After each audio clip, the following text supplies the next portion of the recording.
এই ইমানদারদের যারা কষ্ট দেবে তাদের পরিণতি কি আমাদের সমাজে আছে না? যারা ইমান আনবে, ভালো কাজ করবে, তাদের শাস্তি আছে কি নাই? তাদের জন্য জেল, জরিমানা, বিভিন্ন ধরনের সমস্যা এই পৃথিবীতে আছে কি নাই? কিন্তু যারা দিবে তাদের পরিণামটা কি, এটা আল্লাহ বলে দিয়েছেন। আল্লাহ সব বলে দিয়েছেন, কিন্তু আমরা মানি না, আমরা বুঝি না। আল্লাহ বলে দিয়েছেন যে যারা মুমিন বান্দীদের কষ্ট দেবে তাদের পরিণামটা কি। সূরা বুরুজের ভিতরে আল্লাহ বলে দিয়েছেন। আল্লাহ বলেন, ইন্নাল্লাযীনা ফাতানুল মুমিনিনা ওয়াল মুমিনাতি সুম্মা লাম ইয়াতুবু ফালাহুম আযাবু জাহান্নাম ওয়া লাহুম আযাবুল হারিক।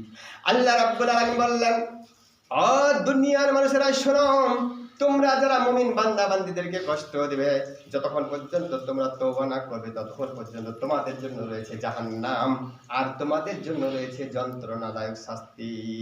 আল্লাহ পাক বললেন যে যারা মুমিন বান্দাদেরকে কষ্ট দেবে তাদের জন্য পৃথিবীতে রয়েছে যন্ত্রণাদায়ক শাস্তি। কাজে যন্ত্রণাদায়ক শাস্তি হতে বাঁচতে হলে আমাদেরকে মুমিন বান্দাবান্দীদেরকে কষ্ট দেওয়া যাবে না।